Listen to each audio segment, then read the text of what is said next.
Marhaban bikoum, bienvenue dans ce nouvel épisode de votre série Apprendre l'arabe à travers la Sira. Nous allons parler aujourd'hui de la bataille de Hunayn. C'est parti, nous avons les musulmans qui ont conquis la Mecque. Cette information va se répandre dans la péninsule arabique et non loin de là, on a une cité qui s'appelle Taïf. Nous avons parlé d'ailleurs de cette cité dans un de nos épisodes où le prophète avant la Hijra était parti appeler cette ville à l'islam et il avait été mal reçu. Il avait d'ailleurs fait une invocation à Allah subhanahu wa ta'ala pour demander que les gens de cette ville et les générations à venir soient des gens qui sont adorateurs d'Allah, des musulmans.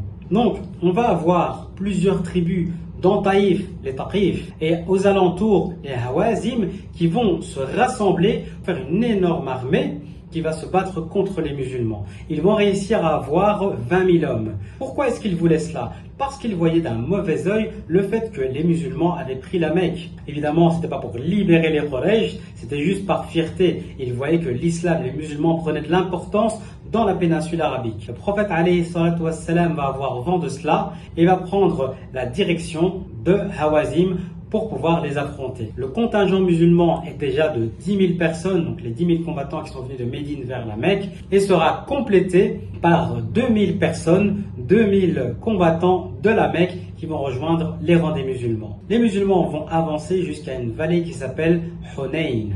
Le matin de la bataille, les musulmans vont vouloir descendre cette vallée pour pouvoir attaquer l'ennemi qui est en contrebas. Ce qu'ils ne savaient pas, c'est qu'une partie de cette armée-là s'était mise de part et d'autre de la pente où descendaient les musulmans. Quand les musulmans ont commencé à descendre, et c'était une pente qui était fort abrupte et qu'ils étaient bien engagés dedans, ils ont commencé à arriver à leur gauche, à leur droite et à attaquer les musulmans qui ont voulu s'arrêter sur la pente abrupte mais n'arrivaient pas à stopper leurs chameaux. Et énormément de musulmans vont se faire tuer à ce moment-là.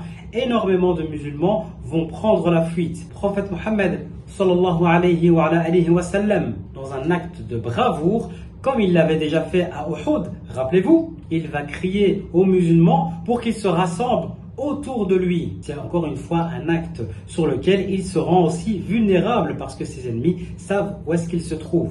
Et il va ordonner à Al-Abbas, son oncle, radiyallahu anhu, d'appeler les musulmans parce qu'il avait une forte voix. Il va lui dire appelle-les par le pacte qu'ils ont fait. Al-Abbas va crier les gens de Bay'atul Aqaba, parlant des Médinois qui avaient prêté serment de toujours défendre le prophète alayhi salatu wassalam.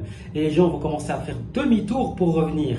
Il va appeler les gens Bay'atul Ridwan. Il va dire aux musulmans qui ont prêté serment sous l'arbre lorsqu'il y a eu le pacte entre le Quraysh et les musulmans. Et les gens vont commencer à venir et à être en nombre. Et ils vont finalement avoir le dessus sur les Hawazim et les Taqif. Les Hawazim vont se disperser alors que les Taqif, étant donné qu'ils sont originaires de la ville de Taïf, vont prendre la direction de la ville de Taïf. Les musulmans vont se retrouver face à énormément de familles de Hawazim et tout leur bétail et toutes leurs affaires qui étaient devant eux. Pourquoi donc? Parce que le chef des Hawazim, qui s'appelle Malik ibn Auf, avant de partir à la bataille vers les musulmans, a dit à chaque combattant, vous allez venir avec tous vos biens, vos épouses et vos enfants. Comme ça, s'il y a une déroute, vous n'allez pas prendre la fuite, étant donné que vous savez qu'il y a vos femmes et vos enfants et vos biens qui sont là. Cette ruse n'a servi à rien, clairement, parce qu'ils ont fini par prendre la fuite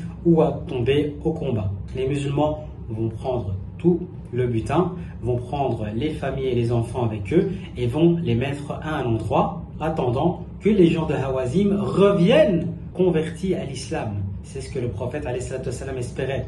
Il disait, s'ils reviennent convertis à l'islam, à ce moment-là, on leur rendra leur famille et leurs biens. Donc, dans cette première partie, je vous ai parlé de la tribu de Hawazin. Je vous ai aussi parlé d'une autre tribu qui s'appelle Taqif. Les musulmans vont aller à leur rencontre, à la rencontre des tribus de Hawazim et Taqif, et ils vont d'abord s'arrêter sur une vallée. Une vallée en arabe se dit Wadi. Cela était sans savoir que le matin du combat, ils allaient tomber dans une embuscade. Une embuscade en arabe se dit Kamin. Ils vont essayer dans cette descente d'arrêter leurs chevaux, ce qui va créer une confusion parce qu'on va avoir de la terre partout qui sera au milieu d'eux et ils vont commencer à se faire attaquer par les deux autres tribus. De la terre en arabe on dit Turab.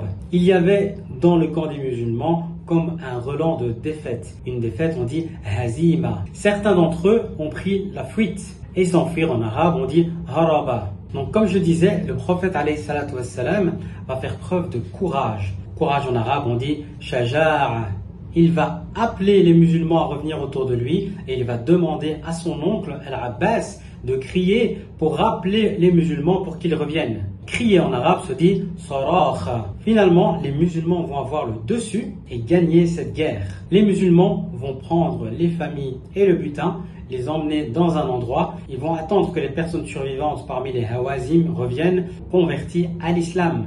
Et le verbe attendre en arabe se dit intadara. Sachez que Allah subhanahu wa ta'ala nous parle de cette bataille dans le Coran en disant que le grand nombre de musulmans, je vous ai parlé de 12 000 personnes, ne leur ont servi en rien. Et d'ailleurs, beaucoup d'entre eux, lorsque la situation était compliquée, ont pris la fuite pour dire que ce n'est pas le nombre qui va faire la victoire, mais la qualité des hommes présents. Par la suite, les musulmans vont aller se rendre à Taïf pour pouvoir assiéger la ville, étant donné qu'on avait la tribu de Taqif, comme je le disais, qui est partie se réfugier là-bas. Ils vont assiéger pendant très longtemps la ville, mais ils vont avoir énormément de blessés. La ville était bien gardée et ils vont blesser beaucoup de musulmans.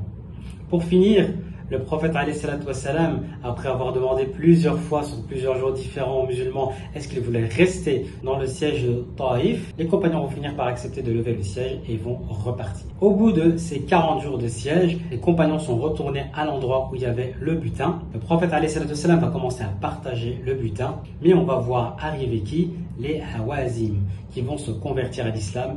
Et le prophète alayhi salatu wassalam va laisser le choix aux musulmans, soit de leur rendre, étant donné que maintenant ce sont leurs frères, ou de garder le butin, parce qu'ils avaient reçu ce butin-là avant qu'ils se convertissent à l'islam. Et effectivement, il y a des gens qui vont rendre le butin, il y a des gens qui vont rendre leur famille à ces personnes, de façon à ce qu'ils puissent vivre ensemble. Pour ce qui est de la ville de Taïf, on a Malik ibn Auf, le chef, qui est toujours à l'intérieur, qui va finir par sortir discrètement un soir, aller voir le prophète alayhi salatu wassalam sans qu'on le voie, et va finir par prononcer la shahada. Et à la suite de cela, les gens de la ville de Taïf vont finir par se convertir à l'islam. Regardez combien d'années plus tard, l'invocation du prophète alayhi salatu wassalam a été exaucée, et la ville de Taïf est une ville qui va devenir musulmane. Alors, plusieurs petits mots de vocabulaire ici. Comme je vous ai dit qu'il y a eu un siège des musulmans, un siège se dit hisar. Les musulmans vont aller vers la ville de Taïf. Énormément de musulmans vont être blessés par les flèches envoyées depuis la ville de Taïf. Des flèches, on dit siham. Finalement, lorsque les musulmans vont lever le siège et repartir à l'endroit où il y avait le butin, les Hawazim vont venir convertir à l'islam. Ils vont être guidés. Et la guidance en arabe se dit al-hidayah. Quelque temps plus tard, après qu'une délégation ait d'abord parlé au prophète alayhi salatu wassalam, et ensuite Malik ibn Auf, le chef de Taïf, qui est venu confirmer cela et qui va se convertir à l'islam, on va avoir un changement dans la ville de Taïf qui va devenir une ville musulmane. Une délégation en arabe se dit wafd. La ville de Taïf s'est maintenant soumise. Et la soumission en arabe se dit taslim. Au bout de tous ces événements, on a la prise de la Mecque, on a la prise de Taïf, on a la tribu de Hawazim qui est rentrée en islam. Les musulmans venus de Médine vont rebrousser chemin et vont retourner à Médine avec le prophète alayhi salatu wassalam. Et pourquoi j'insiste sur cela? C'est parce que certaines personnes parmi les compagnons médinois pensaient que maintenant que la ville de la Mecque était prise, le prophète alayhi salatu wassalam allait vouloir rester à la Mecque.